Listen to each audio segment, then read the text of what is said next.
Hi, and welcome to the Tea with Intuitives podcast. I'm Meli, an Akashic reader, past life psychic, and channeling coach. And I'm Brittany, an esoteric healer, Akashic record reader, and authentic empowerment coach. Each episode, we answer one of your questions about spirituality, the Akashic records, energy healing, meditation, spirit guides, and the unseen world. So we invite you to grab your cup of tea while we answer today's questions. We've got two questions. First one from Pleiadian Fairy on Instagram, who wants to know, what's your favorite healing modality and why? And second question from Andrea M. Barrego on Instagram, who wants to know how to avoid energetic healing hangovers or illnesses. But before we dive into this subject, Brittany, what tea are you drinking today? Today, I am drinking the tea that I splurge on. It's a tea that I don't get often because it's very expensive. Oh. It's called, and I think I've had it before, but it's called Moonlight Earl Grey. It has vanilla, bergamot, citrus. It's just my favorite. It's really good. Yummy. What are you drinking? And I am drinking a mixture. It's a latte, and like the last weeks, it's just milk with a powder, but it's all natural and organic, and it is mint chocolate, and it is like drinking an after-eight chocolate. Same thing. Yeah. Really sign me up. Yum. Yeah.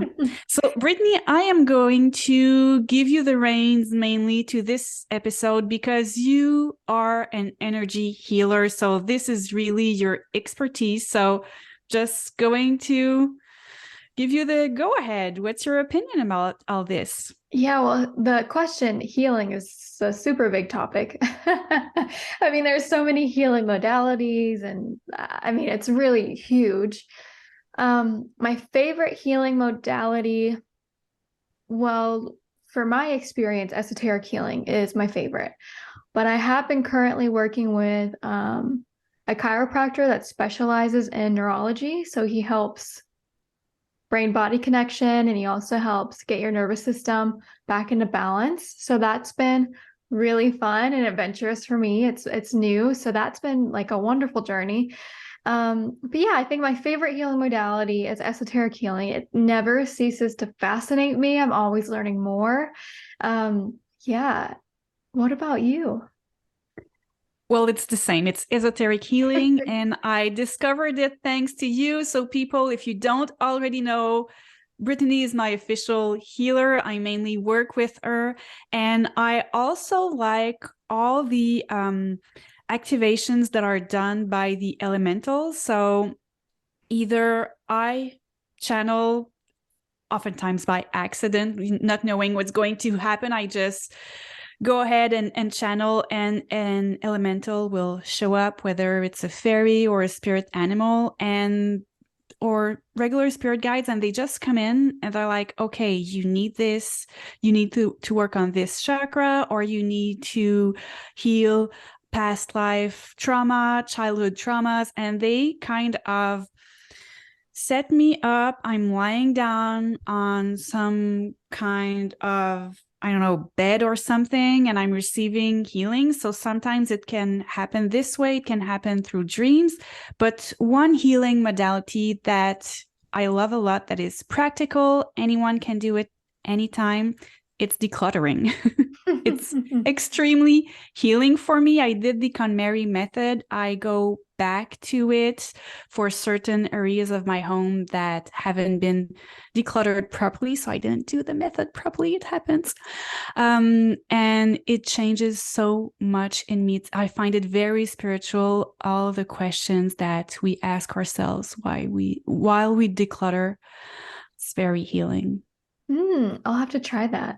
Usually when I'm decluttering, I'm just getting rid of everything. Right. Well, I don't know if the pictures you post on Instagram are reality, but if it's your reality, I don't think you need to declutter much. Thanks. It is my reality. I will say that when I post pictures, if it's like around my house, that's generally what it looks like. I think I'm thinking more of like clothing, things that I buy, emotional impulse buying. But yeah. Oh, also, The Akashic Records are a healing modality. Absolutely. Yeah. Yeah, I didn't say it, but it's my main healing modality when I work on my own. And it's funny, I didn't mention it because it's such a part of me. I didn't It's so think about it. obvious. Yeah. Yeah. Yeah, a lot of healing happens within the Akashic Records for sure. Right, right. We have a second question to this, Mhm. which is really interesting. Um, how to avoid healing hangovers, energetic healing hangovers, or illness? That's a really tough one.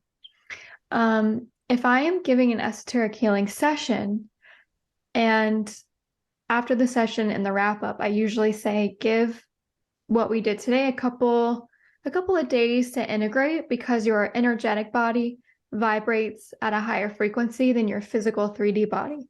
So sometimes it can take a day or two to integrate the work that we've done. Have people had headaches, or maybe things have come up during the session where they needed to go to the bathroom or they fell asleep? Sure, these kind of things happen when you're moving and rearranging and shifting the energetic pattern of someone's body. It's just like I said, I love going to the chiropractor now. It's like when you go to the chiropractor, they want you to know it's okay to have things move and shift and crack and pop, and maybe you'll have a headache here and there while you're realigning and readjusting.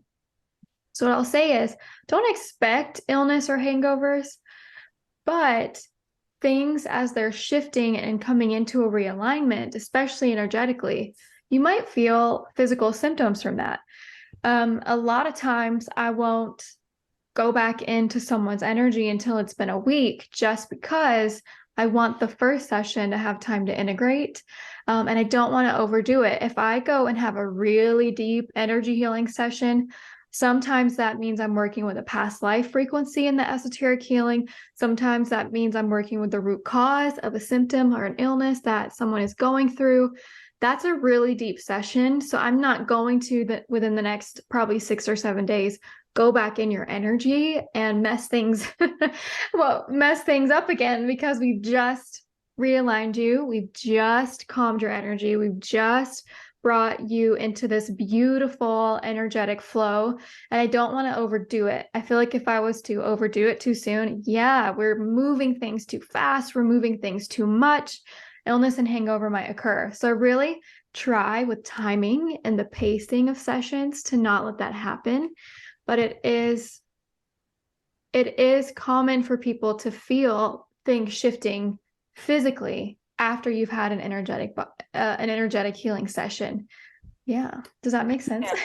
And I can completely assess this because this happened to me once in a while. Well, after we have sessions together, and you're calling them flare-ups. So you're working on some areas of my body, and right after, like, oh, I'm not sure if I'm feeling good, and a few days later it's like, oh no, it's really bad, it's worse, because it's a detox. It's a form of detox, and we need to let things go, and that's a way of healing. And Brittany, you've helped me, you've supported me along the way, along the flare-ups, and people, they don't happen all the time. But what Brittany is explaining to me when she does healing on me is that we've had, I don't know how many sessions, at least 8, more. And it's like layers of an onion.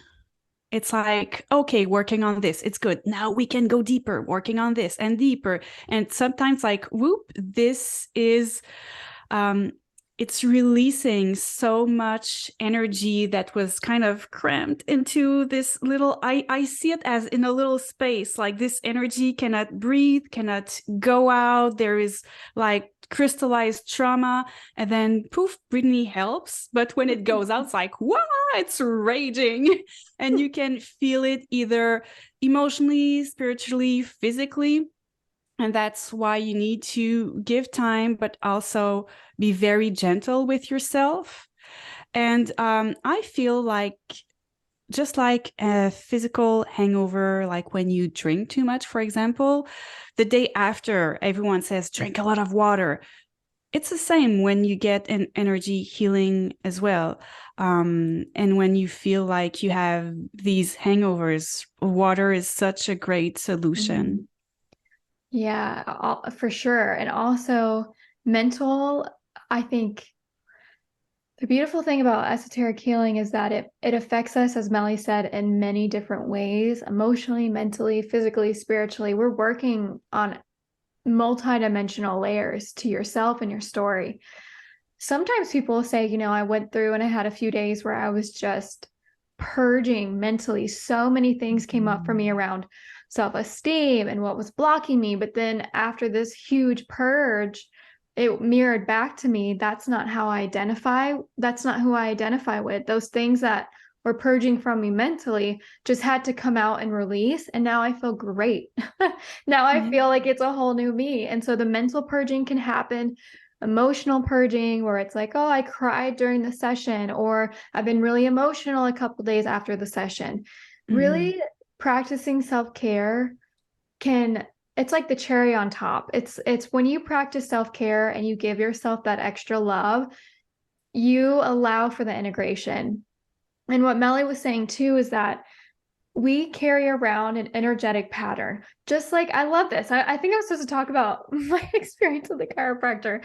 When we go to a chiropractor and they show, oh, well, your spine is leaning this way, or one hip is taller than the other, or this vertebrae, or whatever, they're showing a pattern that has shaped your spine energetically through incarnations. Our aura, our chakra system, our energetic anatomy creates patterns for ourselves. And after so Mhm. long, because of what happened when we were 2 years old, or a car accident when we were 7, we started getting depleted in the areas that were injured, or emotionally. My parents had a divorce when I was 14.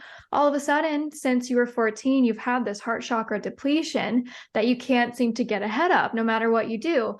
Well, we're creating energetic patterns with the experiences that we go through, and those energetic patterns can get stuck and they stay that way.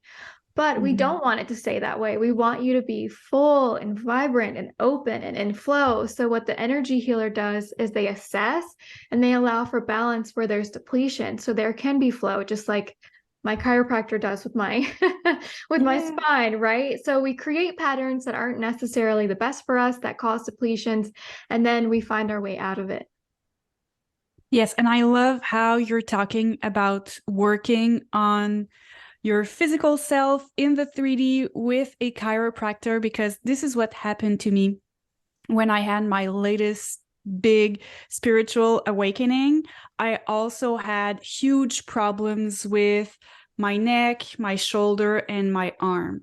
And I hardly was able to work because I also work as a translator proofreader. I was doing that really full time.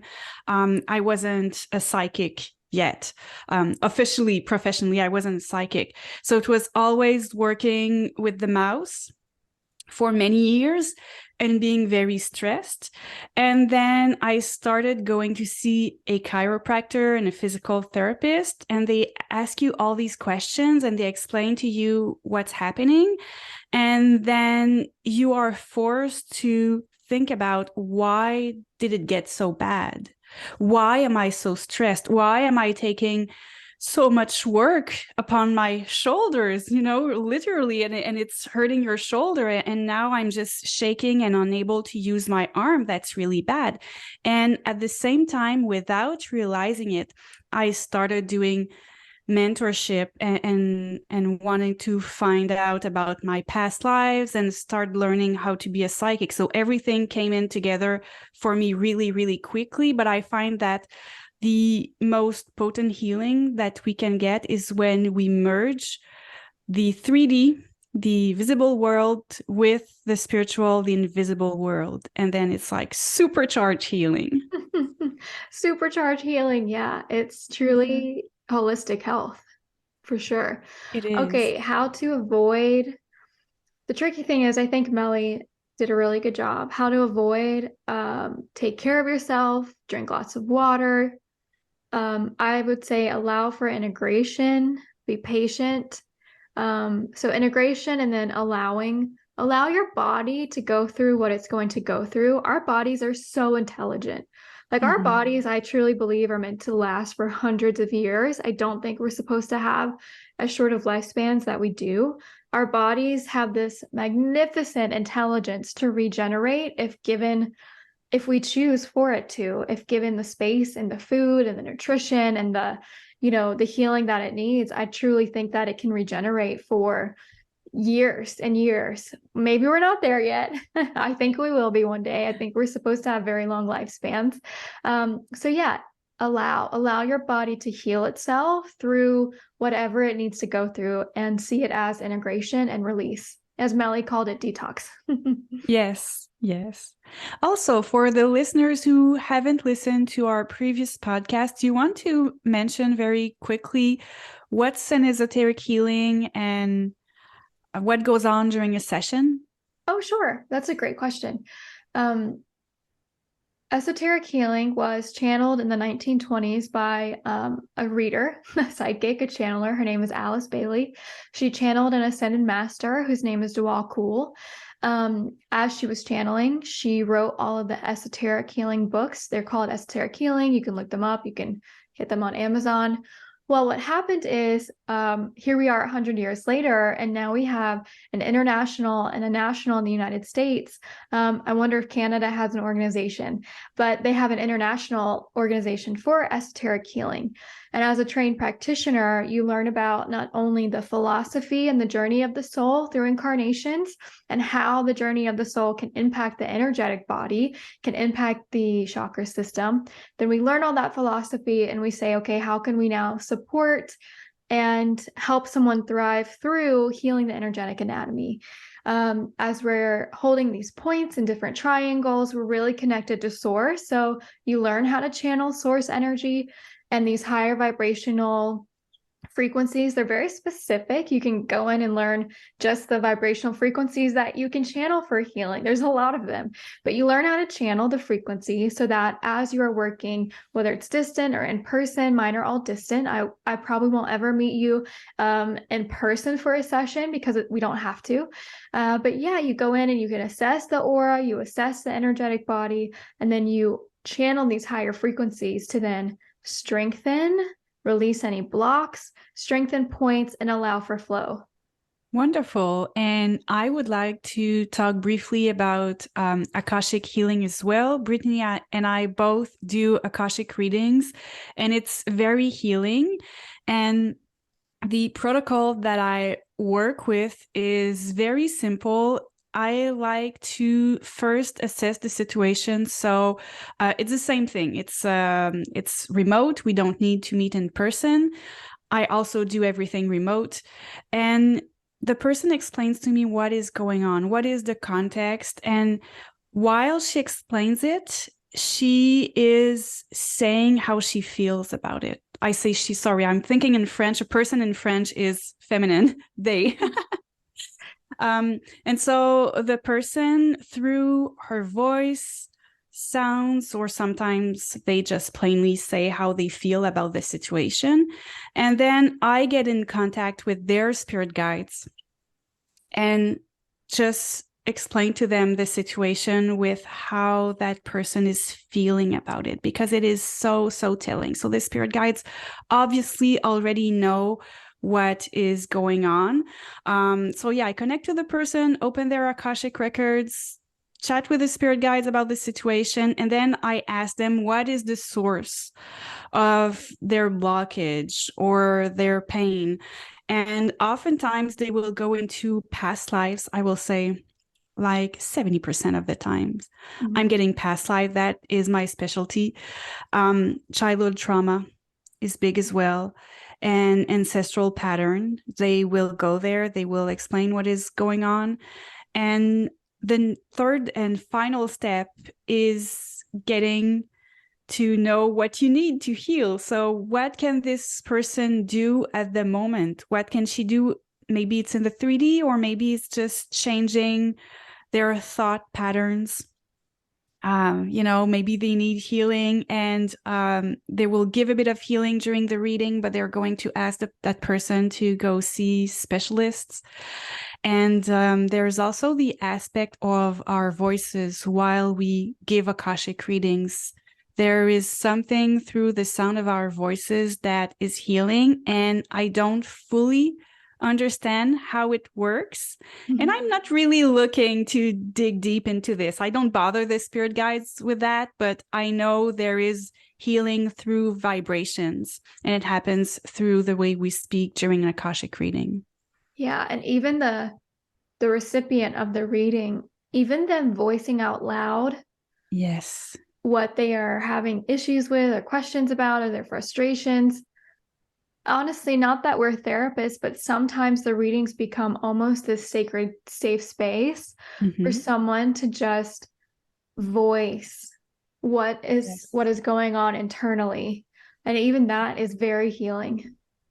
Yes, I have clients who have had physical and or sexual abuse, and they're just telling me that they haven't talked about it for so long and that they needed that, and it's helping them, raise their voice and sometimes even denounce things that happened to them. So that's healing as well. Thank you for listening to the Tea with Intuitives podcast. If you have a question for us, you can send it to teawithintuitives@gmail.com or Instagram or YouTube. Your love for this podcast helps us grow and reach more like-minded souls, so don't forget to rate, review, and subscribe to this podcast. Have a beautiful week.